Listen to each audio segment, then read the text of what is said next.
Welcome. This is Najma Minhas with Global Village Space. I'm joined today by a senior journalist, Mr. Amir Zia, who has many years of experience looking at Pakistan's political scenery. We're looking at how to evaluate the last couple of days of what's been happening in Pakistan, Imran Khan's options, and what are the new government's challenges. Amir, thank you so much for joining me today. Thank you very much for inviting me, Najma.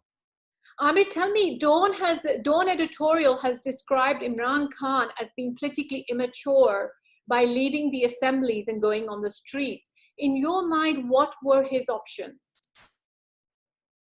I mean, if we look at with conventional thinking, so of course, I mean, all the wise people would be advising Imran Khan to play by the book. But while playing by the book, I don't think so that Imran Khan is going to get the results. Even we have seen the way his majority has been eroded to a minority, and how his even his own lawmakers were, they changed loyalty through allegedly through horse trading, or maybe because their conscience, their voice of conscience. So whatever was the reason, and the way his allies were forced to leave. So this shows one thing, that even when he was in power and he tried to play by the book, he was cornered. So now it doesn't make any sense when you have a hostile government and you see that the system is working against him, the system which just to sideline him, they will open the Supreme Court at the mid of the night. The Islamabad High Court is going to open at past midnight. So of course then he will be lacking those options, and he will be lacking that confidence to play by the book. So now he has taken I would say, a bold decision, but it is a risky decision, because if he tries, I mean, his only option is that he has to mobilize the people in a way that he builds the pressure within, not within weeks, not in months, but in weeks and days, and force elections. Because I mean, if he prolongs his struggle, so it means that the present setup would be allowed to, become more strong and more entrenched. So I think his timeline would be very limited, Najma, that he has to deliver through his protest rallies and through his whatever huge public meetings within weeks, and to build that kind of pressure which can force at least early elections in the country. Yeah. You mentioned a couple of challenges that he faces. One which you mentioned was the system is working against him. Now, given the fact that the system is working against him, what makes him think that he can come and deliver and get back into power then? No, I mean, earlier there were allegations against Imran Khan that the system has supported him in 2018. Even his sit-in was being described as the system was sponsoring it and supporting him. So now it is a chance for him to show that he's, swimming against the tide, where the institutions, meaning our Pakistani armed forces, are neutral, and are now the rulers, former opposition and now the current rulers, they have accepted this thing that the armed forces are neutral. And some of the critics are saying no, that by their neutrality, they have by design or by default, they have supported Pakistan Muslim League Nawaz and the PDM and the Pakistan People's Party. So it is a matter of debate from which side of the fence you are saying. So from the public perception, one side is saying that the armed forces are neutral, the other side is saying that their neutrality has gone in favor of the past opposition, which are now rulers of Pakistan. Yeah. Have you, I mean, you mentioned the fact that... sorry, I slipped my, I went in some other direction. You're getting back to your question, if you can kindly repeat that. I mean, let's talk about the fact that you said that he needs to mobilize the masses to force the elections. Now, has that ever happened in Pakistan's history before? No, I don't think so. Mass protests and public rallies, I mean, they have created waves, but they have never forced a change in the government in the past. Why does he think this time around? No, I'm not saying this. I mean, this is a unique challenge, because even in this challenge, in this ouster of the government, we have seen that there was a friction between the executive with the other institutions of Pakistan. So that made the task of opposition easier to oust Imran Khan. So this has happened even now. And it was not because of PDM rallies or something like that, or the People's Party Long March, that Imran Khan was ousted. It was the in-house change orchestrated through palace intrigues, by give and take. So that's how Imran Khan was moved. So Imran Khan if he manages to do that, he'll be writing history. That he can mobilize people in such a way. And the first response has been, I would say, has been very impressive. In all the major cities of Pakistan, there was a spontaneous protest. And we have seen the same happening on the social media, where there was an organic, I would say, protest and organic dissent was being shown. So it's a very risky and bold move. So let's see how Imran Khan manages to galvanize his support base and how he manages to negotiate and engage with the institutions in his second round. It is yet to be seen. The reality is each one of these jalsas costs a lot of money. Now, we know that everyone has been referring to his ATMs, and he no longer has the 2 ATMs at least that people refer to. How is he on the jalsas then? Which will change history, you put it. It's an interesting question. I mean, yes, I would say money counts. But in the end, right now, the kind of public mood we are witnessing, so it is not all about money. I mean, money it can make things easier, but money is not the deciding factor in politics. So sometimes, I mean, we used to say during our student life days when we were activists ourselves that if you have got an organized party, money will come. There's no dearth of money. People can mobilize money. Even the middle class can mobilize money. Even the low middle class can help mobilize money for a cause. So that is, again, would be something new in Pakistan. So I'm not saying that if ATMs are gone, all the doors are closed to Imran Khan. One door closes, another one will open. So it depends on his determination and the determination of his, I would say, his support base, his companions, that how they manage to make their way. Initially, the response has been tremendous. So I think they should take heart from that. How long will this response need to continue? Because he's called a Jalsa in Peshawar today. He has one planned in Karachi on 17th. And then I think they've announced they will have one in Lahore as well. So how long do these Jalsas need to continue for this momentum to continue, which will force the system to go for elections? I mean, timeline cannot be given. It can happen in weeks and it can go on for months, and it depends upon the public mood. I mean, peaceful rallies and jalsas, they can create headlines, but they cannot just create that kind of pressure on the government or the establishment. So I think it depends what path now Imran Khan chooses to take. And then there are unintended consequences of politics as well. That once you go for the public meetings and rallies, so I mean, maybe Imran Khan is expecting one kind of result, but he might get some other kind of result, and he will think that everything will be peaceful and contained. We don't know what will happen once things roll out on the road, how the government will react, what will be the reaction of the establishment. So there will be many, I would say, elements which will be working, dynamics will be different. So it's not just that Imran Khan is holding rallies, it will be how the establishment and the government is reacting to his rallies, and whatever we are witnessing on the social media and in the public sphere, in the discourse. So we have to see that. So no timeline can be given, I'm afraid.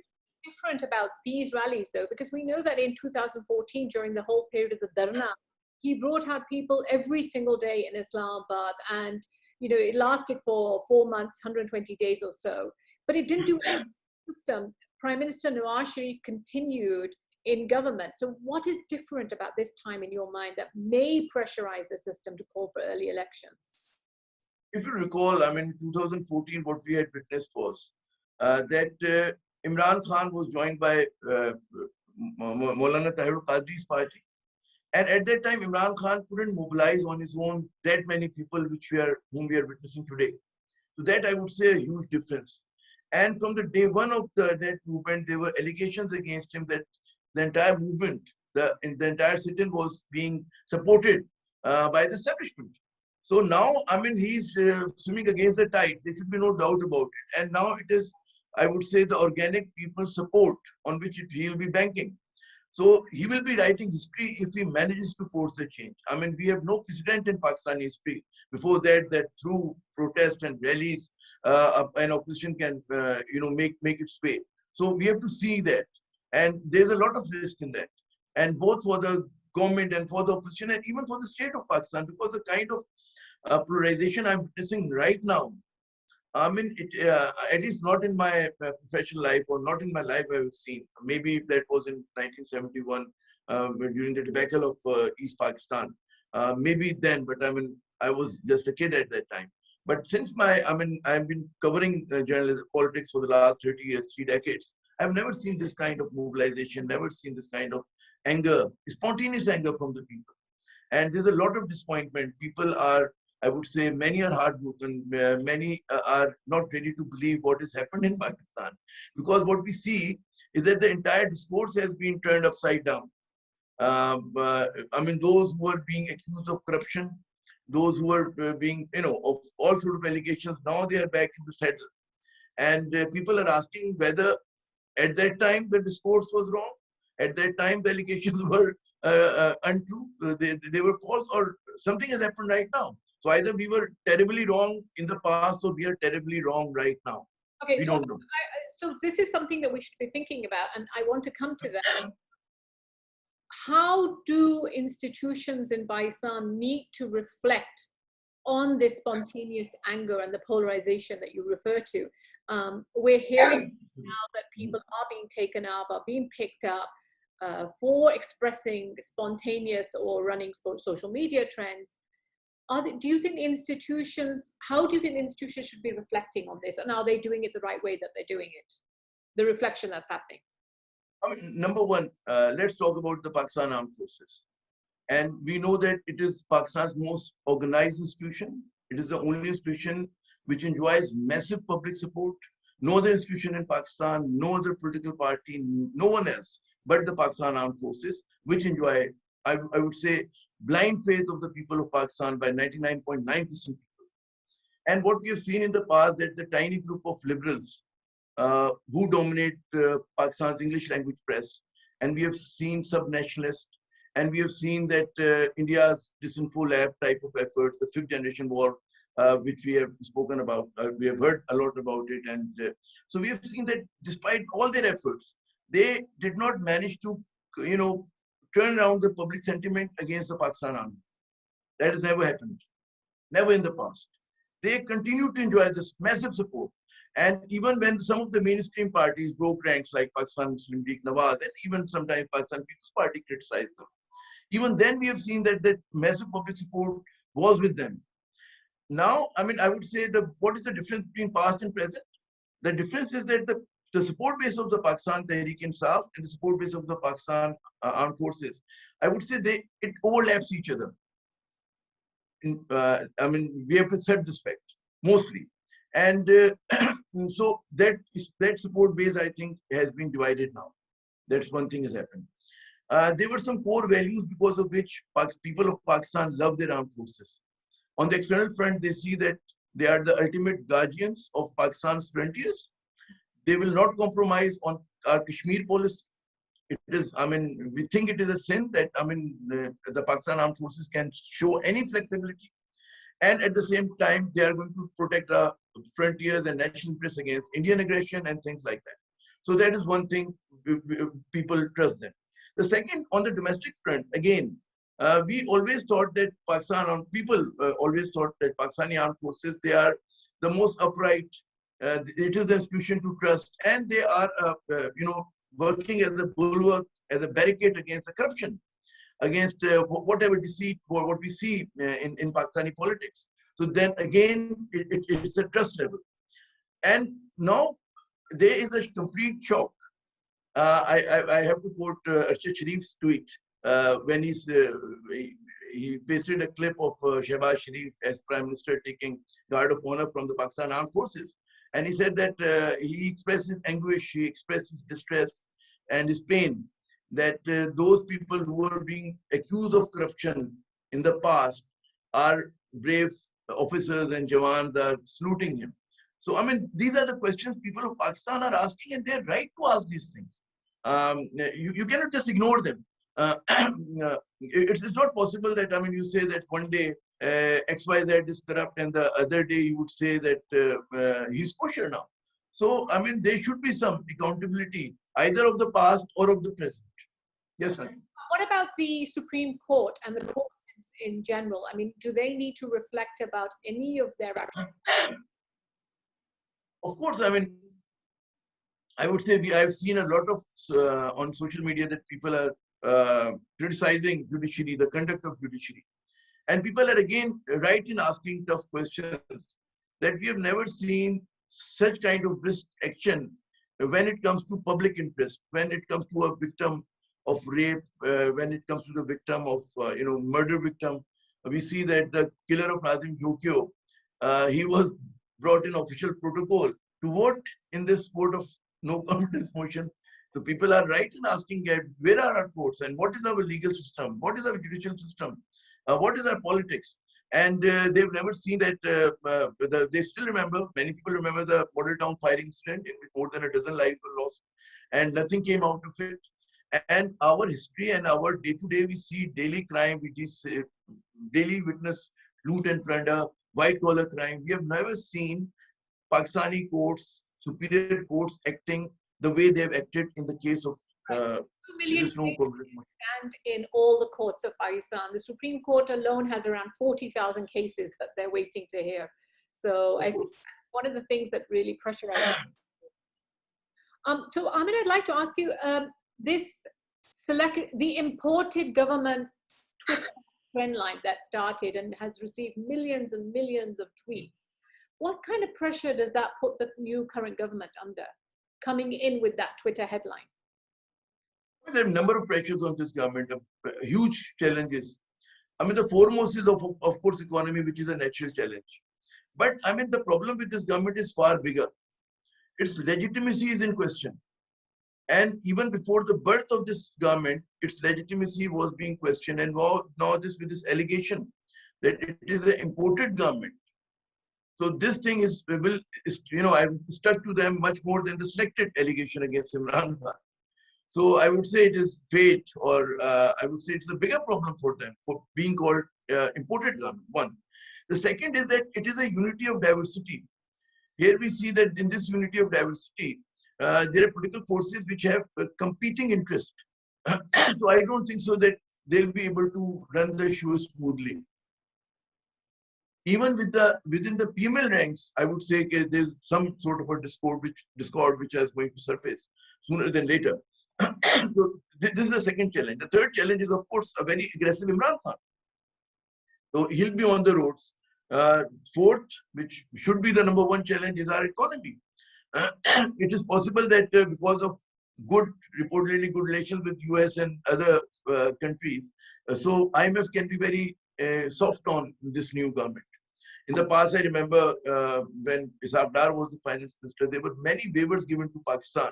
Even we always miss those deadlines or fail to meet those conditions. So yes, we can expect this. We can expect some infusion of funds as well, but the structural problems of our economy are going to stay the same. Then this government is for a limited time frame.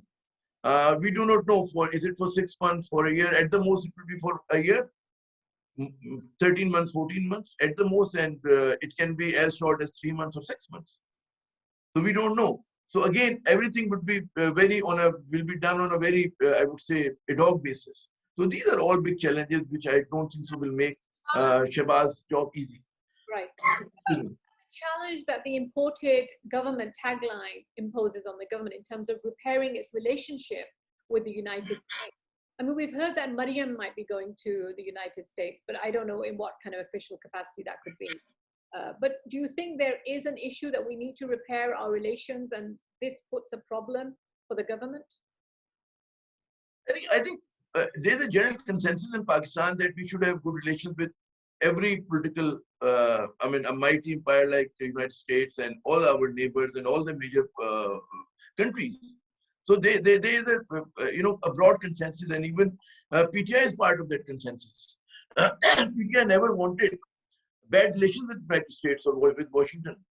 The problem is that what Imran Khan used to say that they cannot, go fight their American wars in this region, or they can act as their puppets. Another problem which I see as a Pakistani, that in the past there was some convergence of interest between US and Pakistan. Now I only see divergence of interest.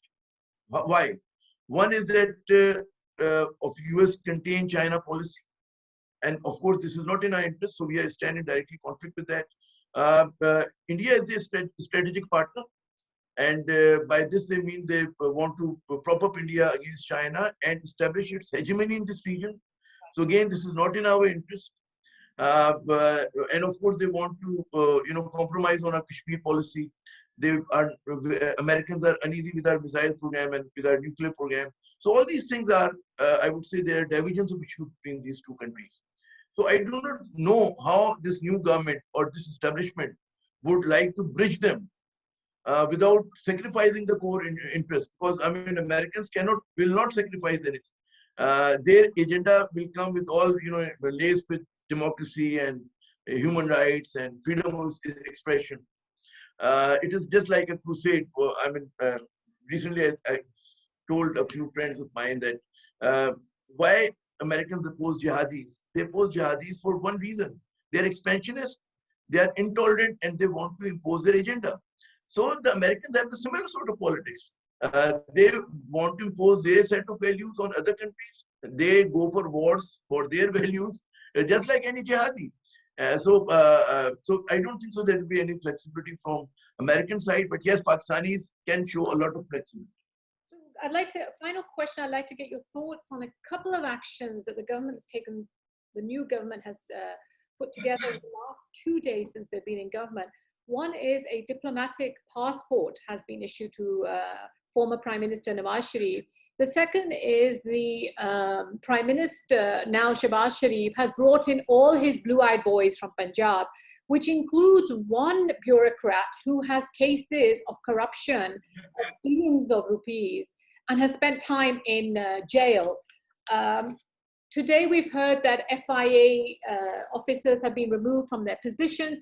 It seems as if the government just has gone back to the 1990s. Now, we've had 20 million new youth enter the voters market since 2018. Do you think it'll be easy for this government to go back to 1990s politics, and should it be doing that? Well, we should not be surprised at all. I mean, what our new Prime Minister has done.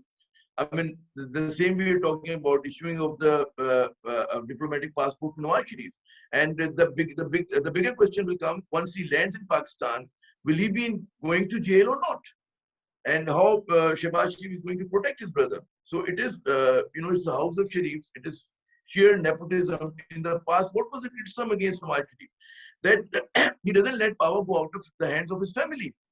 And he will only operate Pakistan not through institutional structure, but through his kitchen cabinet. That was one of the main criticism on him, even in his third term of power. And every time we thought that this Sharif family will be, will perform better and they'll learn from their past mistakes. They committed the same mistakes as they did in the past. So as we have just mentioned, that their favorite bureaucrats, their nepotism, they want to install Shahbaz Sharif's son as the Chief Minister of Punjab. Father is ruling. I mean, what kind of state is it? I mean, is it Islamic Republic of Pakistan or Kingdom of Sharifs? So we have to decide that we are in the grip. We have been taken hostage to dynastic politics at every level, on the constituency level and at the national level. So I mean, our institution should also think that what kind of Pakistan they are, leaving for the youth, and what kind of people who are joining Imran Khan's rallies. I mean, who do they represent? They represent the educated Pakistan, the professional Pakistan, the hardworking Pakistan. They are the ones who are opposed to the politics of this nepotism. They are not parasites. So that Pakistan is standing up against this dynastic politics. And Imran Khan has become a symbol. People are adoring Imran not just for the love of him, but because they stand opposed to this dynastic politics. And when they see the faces like them, so of course, I mean, many neutral who are criticizing Imran Khan till 2 months back, 3 months back, they are not supporting him. So he's become the face of defiance. Amir, thank you so much for your time today. Oh, sir. Thank you.